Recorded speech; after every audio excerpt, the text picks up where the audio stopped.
Welcome back to sign up study. Human reproduction का हम लोग आज पढ़ेंगे फर्टिलाइजेशन एंड इम्प्लांटेशन। कैसे फर्टिलाइजेशन होता है, हमारा ओवम और स्पर्म कैसे मिलता है, कहाँ पे मिलता है, and implantation, pregnancy and embryonic development. ठीक है, कैसे हमारे मतलब फीमेल्स के बॉडी पे ग्रोथ होता है बेबी का या फिर फीटस का, उसको हम लोग पढ़ेंगे।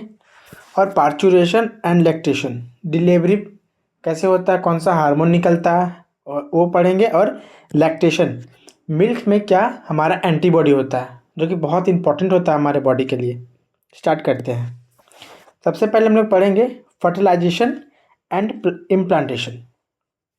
देखिए, फर्टिलाइजेशन कैसे होता है।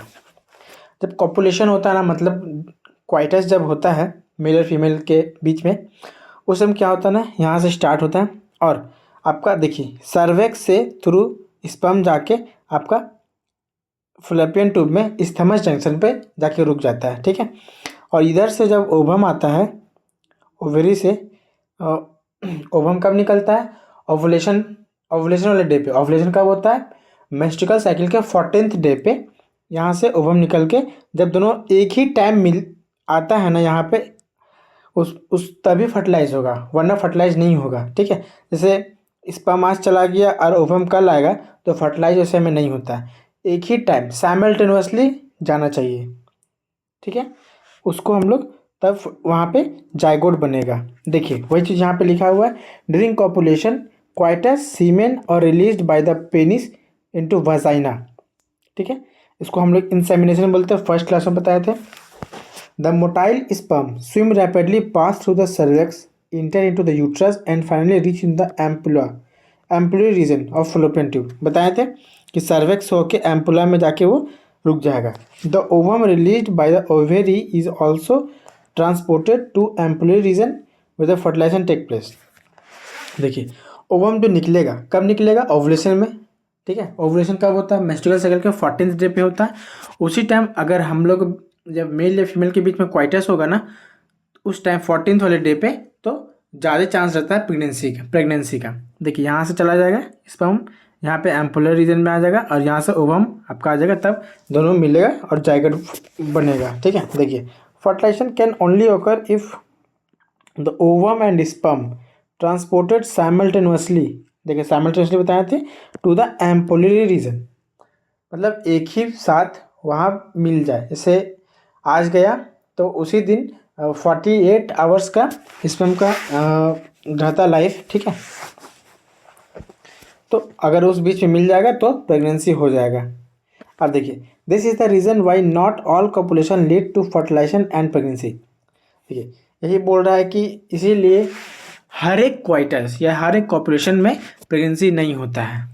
ठीक है, अब देखिए कैसे होता है, process of fusion of sperm and ovum is called fertilisation. ये बता दिए थे कि ओवम और स्पर्म जब मिलता है तो उसको फर्टिलाइजेशन बोलते हैं हम लोग। ड्यूरिंग फर्टिलाइजेशन क्या होता है, अब देखिए फर्टिलाइजेशन जब होता है ना, मतलब यहाँ पे देखिए आपका ये आपका ओवम का लेयर हो गया, ये पूरा आपको दिख रहा है। देखिए यहाँ बहुत सारा स्पर्म आएगा। ठीक है, मिलियंस ऑफ स्पर्म आता है, ये टकराता है ना यहाँ पे। सबसे पहले ओवम का जो सेल से जो होता है ना, कहाँ, वो जोना प्लेसूडा से यहाँ पे वो एंटर होता है। ठीक है, यहीं से वो अंदर जाता है, और अंदर जाने में कौन मदद करता है, तो एक्रोसोम में इंजाइम होता है, उसके थ्रू ओवम फर्टिलाइज होता है। ठीक है, ये बताए थे जब हम लोग स्पर्म बनाए थे उस टाइम, यहाँ से वो एंटर करता है। और एक स्पर्म अगर एंटर हो गया ना, उसके बाद ये पूरा सील्ड हो जाएगा, इसके बाद कोई भी स्पर्म अंदर नहीं जा पाएगा। तो देखिए वही चीज़ यहाँ पे लिखा हुआ, during fertilisation sperm come in contact with zona pellucida layer and ovum and block the entry of addition sperm. बताए थे कि सील्ड जैसा बना दे, दरवाज़ा बंद कर देता है समझ लीजिए, ताकि कोई अंदर ना आ पाई। अगर अंदर रह जाएगा तो वो ट्विंस का केस होता है, जो कि बहुत रेयर में होता है। अब देखिए, the secretion of acrosome help in sperm enter into the cytoplasm and ovum through the zona pellucida and plasma membrane. अभी बताएं कि एक्रोसोम के हेल्प से वो इंटर करता है साइटोप्लाज्म में। अब देखिए, haploid nucleus of sperm and that ovum fuse together diploid zygote. देखिए दोनों हैप्लॉइड था आपका जब हम लोग बनाए थे स्पर्म और ओवम, तो दोनों आपका हैप्लॉइड हैप्लॉइड था, दोनों मिल के वो डिप्लॉइड बना देगा और जाइगोट बना देगा। जाइगोट बनने के बाद वो डिवीज़न करेगा, जैसे दो दो हो गया, 2 से 4 होगा, 4 से 8 होगा, 8 से 16 होगा, 16 से 32 होगा, वैसे डिवाइड करते करते पहले तो जाइगोट आपका यूट्रस में आएगा, ठीक है, यूट्रिन वाल पे, वहाँ वो डिवाइड करेगा। देखिए, the meiotic division start, zygote move through the isthmus and oviduct called cleavage toward the uterus. Uterus पे चला गया जाइगोट बन के, वहाँ जाकर डिवाइड करेगा। देखिए, 2, 4, 8, 16 डॉटर सेल कॉल्ड ब्लास्टोमर, इसको ब्लास्टोमर बोलते हैं, जो डिवाइड करता है ना उसको ब्लास्टोमर बोलते हैं। और द एम्ब्रॉय 8 से 16 को ना कॉल्ड मोरूला, इसको याद रखिएगा, इंपॉर्टेंट है, बहुत इंपॉर्टेंट है। मोरूला 8 से 16 जब डिवाइड होकर बन जाता है ना, उसको हम लोग मोरूला बोलते हैं। हाँ देखिए, ये स्पर्म आया, ये एक इंटर हो गया, ये अब बाकी सब नहीं घुस पाएगा, है ना, ये ओवम है आपका। देखिए, एक सेल था, दोनों दोनों मिल के ये ओवम और स्पर्म बन के एक सेल बनाया, समझिए स्पर्म। यहाँ 2 हो गया, ठीक है, यहाँ 2 हो गया, 2 से 4 हो गया, 4 से 8 हो गया, 1, 2, 3, 4, 5, 6, 7, 8, 8 हो गया, 8 से 16 हो गया, ठीक है। इसको मरुला बोलते हैं। 8 और 16 को हम लोग क्या बोलते हैं, मरुला बोलते हैं, इसको याद रखिएगा, ठीक है। फिर यहाँ से सेम प्रोसेस वो चला जाएगा। देखिए, यहाँ आया, यहाँ से स्पर्म फ्लोपियन ट्यूब्स ओवरी से ओवम निकल गया, यहाँ पे दिखा रहा 14th डे वाला ओवुलेशन डायग्राम, यहाँ से निकल के यहाँ स्पर्म अटैक किया, यहीं से डिवाइड होना शुरू होके होके होके होके यहाँ पे फाइनली आपका इम्प्लांटेशन हो जाता है ओवम का, मतलब जायगोट का, सॉरी। देखिए, the blastocyst become embedded in the endometrium. कहाँ इम्बेडेड है, इंडोमेट्रियम में ऑफ यूट्रस पे। यूट्रस पे वो आके अटैच हो गया, एंडोमेट्रियम अंदर का लेयर पे, जो एंडोमेट्रियम बताया था टूटता है कब, तो जब पीरियड्स होता है उस टाइम, ठीक है, तब नहीं टूटेगा आप, क्योंकि प्रेगनेंसी के बाद तो मेंस्ट्रुअल साइकिल नहीं होता है ना, तो ये अब इंडोमेट्रियम स्टेबल हो जाएगा। देखिए, this is called implantation and lead to pregnancy. Implantation हो गया और प्रेगनेंसी हो गया, ठीक है। अब देखिए, एम्ब्रियोनिक डेवलपमेंट, इससे प्रेगनेंसी हो गया, अब बच्चा कैसे डेवलप होगा माँ के गर्भ में, उसको हम लोग पढ़ते हैं। देखिए, आफ्टर इम्प्लांटेशन, जब यूट्रस पे आके अटैच हो गया, finger like projection called trophoblast called chronic villi. Chronic villi जैसे एक अभी स्ट्रक्चर दिखाएंगे, ये आपको दिख रहा है ना, यहाँ पे तो प्लासेंटा की ये क्रोनिक विलाई हो गया, ठीक है, यहाँ से वो अटैच होता है। The chronic villi of uterine tissue become interdigited with each other and jointly structural functional unit of between the developing embryo fetus।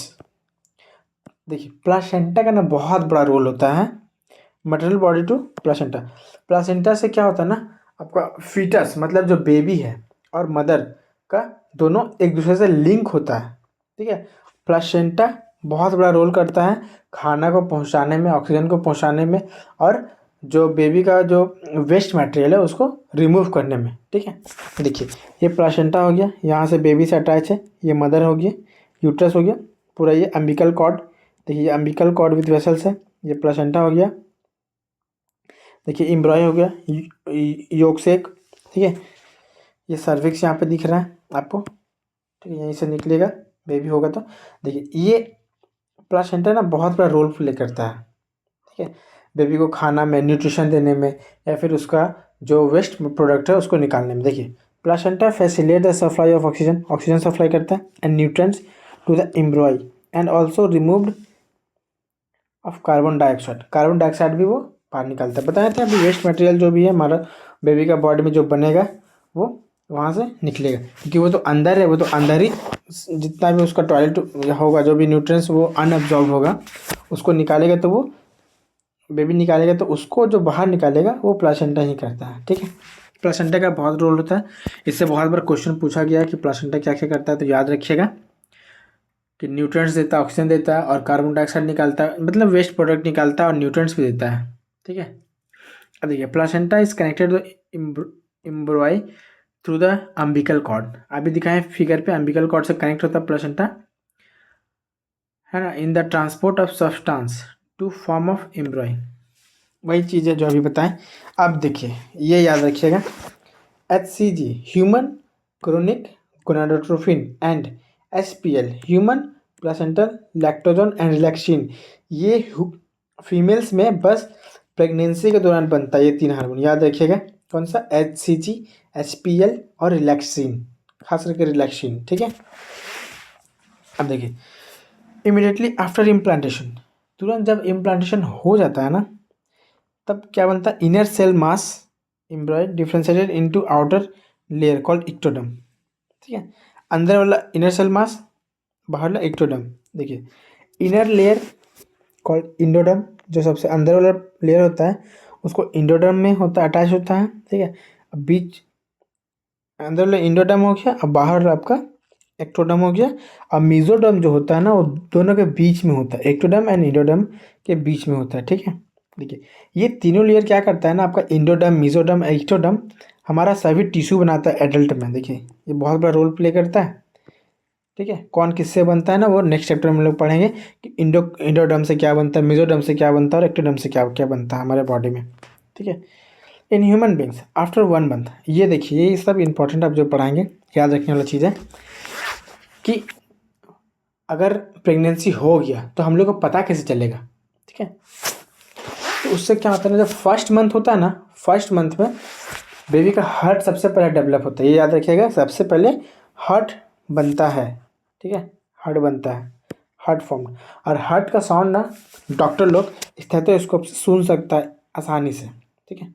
देखिए, in human being after 1 month pregnancy, 1 महीने के बाद एम्ब्रॉय हार्ट, हार्ट बन जाता है, is formed. सबसे पहले heart बनता है, याद रखिएगा। सबसे पहले आपका हार्ट बनता है, जो कि हम लोग सुन सकते हैं उसका, जैसे हम लोग का भी हार्ट बीट होता है ना, तो हार्ट बीट हम लोग सुन सकते हैं किसे? स्टेथोस्कोप में। Listening to the heart sound carefully through the stethoscope, ठीक है। अब देखिए, सेकेंड मंथ में क्या होता है ना, लिम प्रेगनेंसी ऑफ फीटस डेवलप लिम सेंटिजिल, उंगलियां उंगलियां बन जाता है सेकेंड मंथ में, ठीक है। By the end of 12th week of first trimester, 12th week मतलब थर्ड मंथ में, 1 मंथ में आपका 4 वीक होता है, तो उस हिसाब से आपका 3 महीना में 12 वीक हो गया। इसको हम लोग फर्स्ट ट्राइमेस्टर बोलते हैं।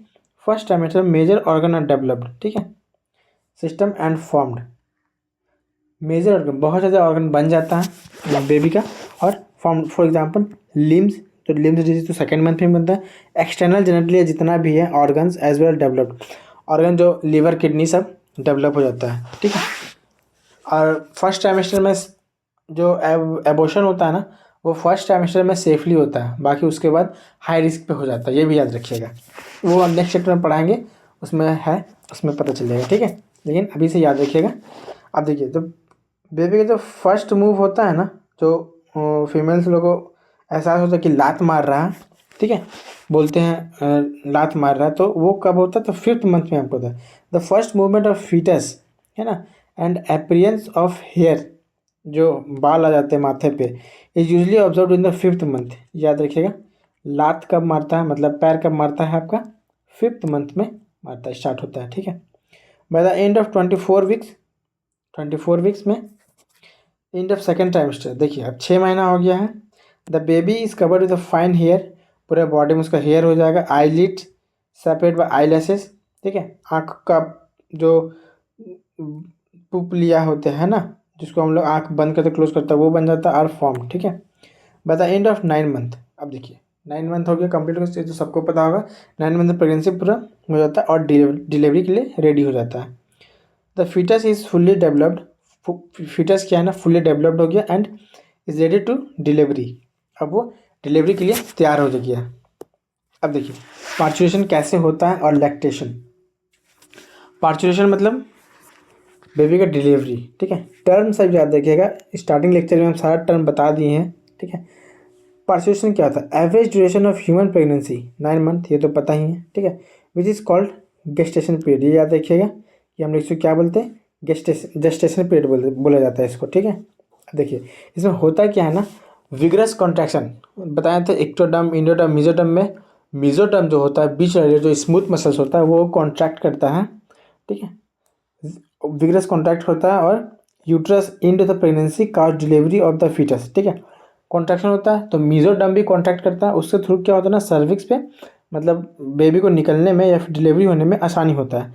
This process of delivery of the foetus child birth is called parturition, ठीक है, सेम वही चीज़ है जो भी बताएं। अब देखिए पार्चुरेशन होने के लिए समय मतलब कि कब होगा, ऐसा तो नहीं कि कभी भी हो जाएगा, उसका कोई फिक्स समय होगा।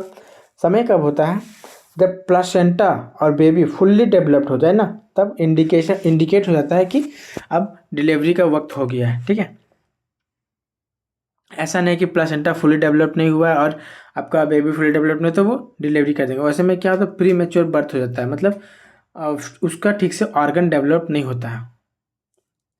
ये उसमें क्या होता है, बहुत सारा प्रॉब्लम होता है फ्यूचर में। देखिए क्या होता है, the signal for parturition and parturition originate from the fully developed foetus.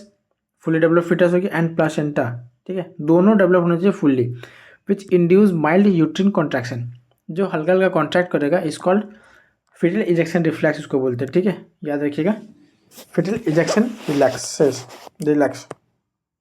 अब देखिए कौन कॉन्ट्रैक्ट कराता है, तो ऑक्सीटोसिन रिलीज करता है हमारा पिट्यूटरी से। और बताया था पिट्यूटरी वाले चैप्टर पे, देखिए ऑक्सीटोसिन कहाँ रहता है, तो पोस्टीरियर पे रहता है, जो कि स्टोर करता है, वहाँ से रिलीज होता है। And uterine muscle causes to strong uterine contraction, पूरा कॉन्ट्रैक्ट करता है।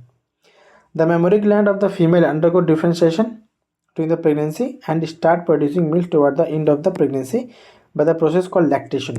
देखिए ठीक है, इसमें क्या बोल रहा है ना कि जब प्रेगनेंसी का लास्ट मंथ होता है ना, उससे पहले तो डिफ्रेंशिएट होता है मेमोरी ग्लैंड में, और लास्ट मंथ में जब डिलीवरी होता है उस टाइम मिल्क प्रोड्यूस हो जाता है, start producing milk toward the end of pregnancy. ठीक है, प्रेगनेंसी के एंड में मिल्क बनने लगता है, उसको हम लोग क्या बोलते हैं, लैक्टेशन बोलते हैं। ये कैसे बनता है ये हम बताए हैं पिछले लेक्चर पे, उसको देख लीजिएगा। अब देखिए the milk produce during the initial few day, starting का जो कुछ दिन होता है ना, वो बेबी का हेल्थ के लिए माँ का दूध सबसे अच्छा होता है, क्योंकि उसमें बहुत ज़्यादा एंटीबॉडी रहता है। ठीक है, उसको हम लोग क्या बोलते हैं, कोलेस्टेरोम बोलते हैं, याद रखिएगा, बहुत बार एग्जाम में पूछा गया है कोलेस्टेरोम किसको बोलते हैं। अब देखिए the antibody present in colostrum is IgA, ये याद रखिएगा, ये भी याद रखिएगा। ठीक है, बहुत इंपॉर्टेंट है IgA।